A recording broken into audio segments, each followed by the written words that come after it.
Hi, everybody. Dan Illman, Mike Beer kicking off a $100,000 guaranteed pool in the Pick Four at Charlestown on Charlestown Classic Friday. It's race number 10. It's a good edition of the Grade 3 Charlestown Oaks. 7 furlongs. That's 2 turns at Charlestown. $750,000. You put up the money, they're going to show up. We got a full field of 12, including the very talented Hoosier Filly. Yeah, Hoosier Philly maybe got back on the beam, I guess, in some ways in her last two starts, Dan. Rough beginning to her 3-year-old campaign. I thought she ran fine in the Black Eyed Susan two-back. Got an easy win last time, went absolutely loose on the lead. That's probably not the case here. Pace coming from the inside, according to our friends at Timeform US. On the pace projector, the 2 Late Frost stepping up in class, stretching out around 2 turns for the first time, should show speed. Opus 42 is another horse with good tactical speed, and I think that horse can work out a trip. I'm really curious to see what sort of trip Hoosier Filly can get because she has speed. Yeah, she does. Again, that's the real question of the race in some ways, because even though she's coming off of a stakes win over wet paint in her most recent start at Ellis, I mean, that was just a super, super slow pace, Dan, and she really took advantage. I don't think there's any way she makes the lead in here. One of the big questions of this race is, does the number 1 Vava want 2 turns? She's tried it twice in Kentucky Oaks prep races down at the fairgrounds. She ran okay in one, not great in the other. She was also against the eventual Kentucky Oaks and divisional leader in Pretty Mischievous. Let's watch Vava's last race, the Grade 3 victory run, going 6.5 at Belmont. It was a race that didn't have much pace. It was a race that was controlled by the talented Maple Leaf Mel, and Vava ran on belatedly for third. Yeah, she's going to stay on late in this race. She's never a threat to win here, but it's still, I think, a pretty good performance from this field. I thought she ran well 2 starts back at Churchill as well when she won that allowance race. She's got talent. It is really all about distance with her. I know it's only 7 furlongs here, but it's 2 turns, and that just, adds a little bit of a wrinkle to it. So we'll see if she handles that. I think she's obviously a major player.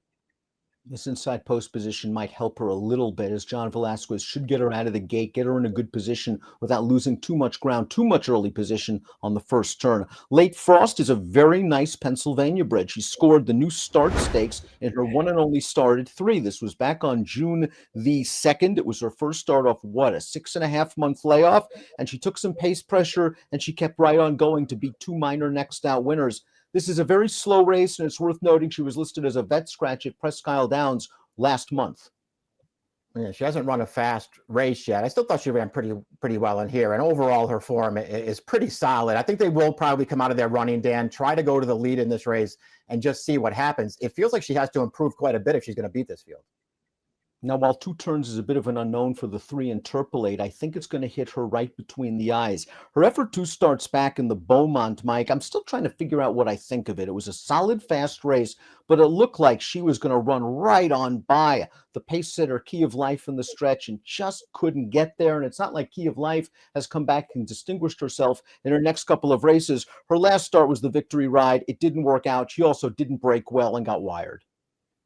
Yeah, bobbled at the start pretty badly. And the Victory Ride still, made a little bit of a run on the rail into the stretch there, and it just totally flattened out. It wasn't a good performance. Maybe the start, though, is enough of an excuse. I'm with you, two-back.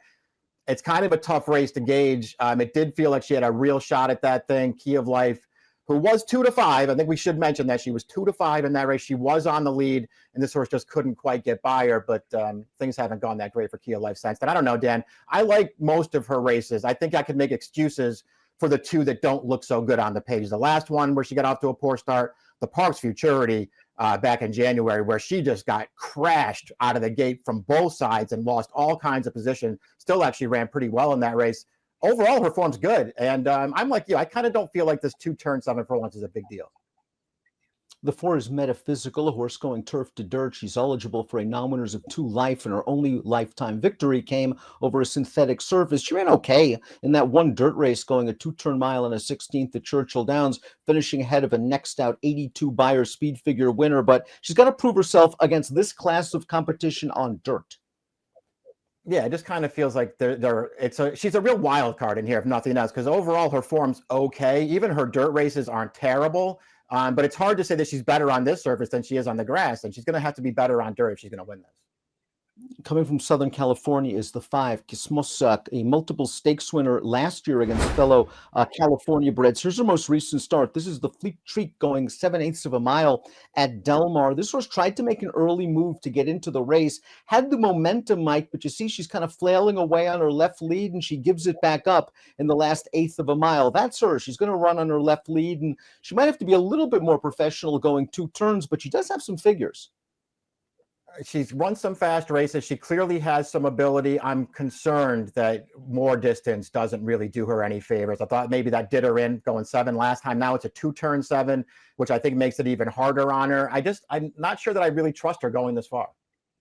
The 6 is Hoosier Philly. She was 3 for 3 last year at 2, and she was so impressive in her races that many people were pegging her as an outside chance to run against the boys in the Kentucky Derby if all things went well over the winter. Well, they didn't go that well over the winter. Her campaign was not great at the fairgrounds. She got back into form a little bit in the Black-Eyed Susan 2 starts back, and then she wired him last time out in the Monomoy Girl. That was the right move to go to the lead. There was no pace in that race, but she was going to run at Saratoga in the coaching club. She had to miss the race with a foot issue. Yeah, and this is where they rerouted her. It's probably a better spot, to be honest, Dan, but you're still talking about a horse who is coming off of a win that was basically handed to her in the Monomoy Girl. I mean, that they were just walking in there. She's on the lead all by herself. She had to win that race. There was no way that she could lose. She ran fine in the Black-Eyed Susan 2 back, but it's not like that was some kind of great performance. She was second best in there. I don't know. Can she win this race? Absolutely. Would I bet her as the favorite? Absolutely not. But she's faced some tough competition. She did beat Wet Paint last time out, who came back to win the coaching club. Imonra is up next. I liked her win 2 starts back in a first level allowance at Gulfstream, albeit over a wet track. They finally tried her in stakes competition in the Iowa Oaks last time out. This was her first race around 2 turns, and she got wired in a very slow-paced race. She's down on the inside. What I like best about this race is even though she was up against it from a pace standpoint, she never stopped kicking in the stretch. Me too, Dan. I mean, she had the second best trip. She didn't have a tough trip in this race. She had the second best trip, though, to the winner who was loose on the lead. I'm with you. She's trying really hard all through the stretch in this race. That's a good performance. Her wins 2 and 3 back. Really good efforts, I thought. She's headed the right way. She makes a lot of sense to me in this race. Turf to dirt might be the answer for the 8 Lily Pooh's only lifetime stakes victory came over synthetic, but she's run really well on dirt in her 2 graded stakes tries, including this race, the Indiana Oaks. 2 starts back. She faced a very strong field, and she's in with a look, turning into the stretch. Now, defining purpose, the winner of this race came back, ran 3rd in the Alabama last week with a 90 buyer. You had the Black-Eyed Susan winner taxed in this race. Lily Pooh gets the squeeze put on her. She was already beaten, but I like the fact that she's able to get 3rd. I like that too. She did get in a little tight there. She wasn't going to get second anyway, but she was determined to get 3rd. It's also worth pointing out that was not a fast-paced race, and she was back off it for most of it and tried really hard through the stretch. She's far from impossible in here. Opus 42, the number 9, comes out of a good performance in the Delaware Oaks. We're going to watch that race right now. She was a big priced, and she got to the lead over a track that I thought was pretty speed favoring. She is going to hold on for second. It looked like she's in big trouble here at the 3/16 pole, and that she's not going to get into the exacta, but she fights pretty hard, and the winner of this race, Foggy Night, is good. Foggy Night would come out of this race, run second in the Monmouth Oaks behind a runaway Chad Brown horse, and then she won the Catherine Sophia at Parks earlier this week. Yeah, that's a pretty nice winner of the race. This filly, I guess I can give her some credit for battling on there to be second, but otherwise, I didn't really feel like she had much of an excuse there, and I feel like she's going to have to run better than that in this spot.